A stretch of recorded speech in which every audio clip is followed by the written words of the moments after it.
आमचं म्हणणं की सरकारने जे काही चालू केलेलं आहे की उपवर्गीकरणाचं ते ताबडतोबीने तिथे करावं. काय त्याच्यामध्ये कुठल्याही प्रकारची कोणाची माग नसताना म्हणजे डिमांड नसताना हे चालू ठेवलेलं आहे. त्यामुळे सरकारने याला त्याचबरोबर दुसरं एक आमचं म्हणणं आहे की जे प्रमोशन्स आहेत एस सीचे ते सुद्धा सरकारने इम्पेरिकल डाटा नसल्यामुळं सुप्रीम कोर्टामध्ये ती केस तशीच पेंडिंग आहे. सुप्रीम कोर्टाने सांगितलं इम्पेरिकल डाटा आणा मग आम्ही याच्यावर डिसिजन देतो. सरकार अजूनही तो सुप्रीम कोर्टामध्ये 10 वर्ष झाला इम्पेरिकल डाटा देत नाही आणि त्यामुळं त्या केसेस पेंडिंग आहेत. मग आज यांच्याकडे जर हा डेटा नसेल तर मग हे उपवर्गीकरण कशाच्या जोरावर करताय हा आमचा एक दुसरा मुद्दा आहे सरकारचा. तो सुद्धा आपण कळावा की तिकडे इम्पेरिकल डाटा नाही म्हणतात आणि सुप्रीम कोर्टाच्या ऑर्डरमध्ये इम्पेरिकल डाटा असल्याशिवाय या संपूर्ण प्रोसेसमध्ये पारदर्शकता असल्याशिवाय असा कुठचाही निर्णय आणि जे स्टेक होल्डर आहेत 59 जाती त्यांना कुठेही कोणालाही विश्वासात न घेता एका समाजातल्या काही लोकांना विश्वास जातीचा एका जातीतल्या काही लोकांना विश्वासात घेऊन तो अहवाल तयार केला जातो. हा अन्याय आहे आणि त्यामुळंच याच्यामध्ये संपूर्ण अनुसूचित जातीचे सर्व लोक एकत्र आलेले आहेत. त्याचबरोबर या दुसरा एक आमचा अत्यंत महत्त्वाचा परभणीचा जो विषय आहे त्या इथं काही दिवसांपूर्वी म्हणावं सोमनाथ सूर्यवंशी यांचा पोलीस कोस्टिंगमध्येच खून करण्यात आला होता आणि त्याच्याबद्दल जे पोलीस अशोक घोरबाड किंवा कार्तिकेश्वर तुपलर आणि त्यांच्याबरोबर असणारे इतर यांना हायकोर्टाने औरंगाबाद हायकोर्टाने सुद्धा संशयास्पद मर्डर झालेला अशा हे केलं असताना अजूनही केस फायनल झाले नसताना त्यांना परत कामावर घेण्यात आलं. हे म्हणजे हायकोर्टाचा पण अपमान आहे आणि केल्यानंतर एक ज्या ह्या मंडळीला ज्यामध्ये कामावर घेतलं आहे त्यामुळे आंबेडकर समाजामध्ये प्रचंड रोष आहे. तर तो त्यांना ताबडतोबीने परत एकदा बडतर्फ करण्यात यावं ही आमची मागणी आहे. तर या सर्व मागण्या तुम्ही सरकारपर्यंत पोचवाव्यात.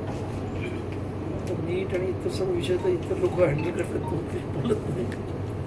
तर तुम्ही हे संपूर्ण आमचं निवेदन सरकारपर्यंत पोचवावं आणि सरकारने आमच्या मुंबईमध्ये प्रचंड असा मोर्चा या इथूनच माझ्यामध्ये 15-20 हजार परभणीतून लोक येणार आहेत आमच्या मोर्चाला असं तुम्ही म्हणजे लोकांची आजची अपेक्षा आहे.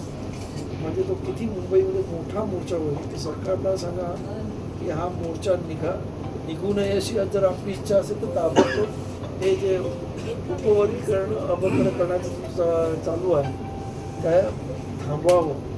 त्यापेक्षा तो या संपूर्ण जातीचा आणि प्रत्येक जिल्ह्यातून ही माणसं मुंबईमध्ये येतील आणि मुंबईमध्ये सुद्धा प्रचंड केओस होण्याची शक्यता आहे. तेव्हा सरकारची ती जबाबदारी असेल तर हा मेसेज आमचा सरकारपर्यंत आपण कळवावा ही विनंती. आदरणीय कलेक्टर साहेब, फक्त आनंदराज साहेब आले म्हणून परभणीतला आंबेडकर समाज शांततेच हा धडक महामोर्चा झालेला आहे. खरं तर तुम्ही त्यांचे आभार माना. सगळ्याला शांत करण्याचं काम त्यांनी त्यानंतर आमचे शांततेनंच होतो. आजचा मोर्चा फारच साहेब फार शिस्तबद्ध म्हणजे कुठलंही विकृत स्वरूप त्या मोर्चामध्ये नव्हतं आणि सनदशील मार्गाने शांततेने आणि बाबासाहेब आंबेडकर बुद्धांच्या विचाराला कायदेशीर धरून संविधान संवैधानिक विचार करून मोर्चा शिस्तबद्ध पद्धतीने आणि कुठल्याही प्रकारे कुणाही जाती धर्माच्या भावना दुखवतील किंवा प्रशासनाला काही बाधा येईल अशा प्रकारचं आमच्या तरुण मुलांनी कुणीही वर्तन केलेलं शिस्तबद्ध केल्याबद्दल प्रशासनाचे बी आमच्या तरुण मुलाकडून आम्ही आभार मानतो. पोलीस विभागानं फार चांगलं सहकार्य केलं आणि आपलंही नियंत्रण चांगल्या पद्धतीचं होतं. त्यामुळे मोर्चा यशस्वी झाला. आपण आमचे आनंदराज साहेबांनी सांगितल्याप्रमाणे आमच्या परभणी जिल्ह्याच्या भावना महाराष्ट्र शासनापर्यंत पोचवाव्या हीच अपेक्षा आपल्या निवेदनामध्ये आहे. कलेक्टर साहेब बोला 2 शब्द जरा परभणीकरांना बरं वाटतंय. बोला साहेब 2 शब्द बोला. बोला सर. आज या ठिकाणी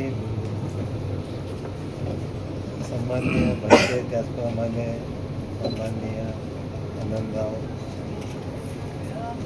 आंबेडकर साहेब आले आणि आपण सर्वांनी आपल्या ज्या पण मागण्या आहेत त्या संरक्षित पद्धतीने शासनाकडे मांडण्यासाठी या ठिकाणी आपण सर्वजण आला. आपल्या ज्याही मोर्चाच्या एकूण भावना आहेत त्या भावना नक्कीच शासनापर्यंत पोहोचवण्याचं जे काम आहे ते मी माझ्या स्तरावरून नक्की करेन, एवढं आपल्या सर्वांना आश्वासित करतो. आणि शांततेने आपण सर्वांनी या ठिकाणी आला याबद्दल प्रशासनाच्या वतीने आपल्या सर्वांना मनपूर्वक आभार. सगळ्याचा ग्रुप कुठे लांब जाऊन आणि अशाच उभा टाकतो.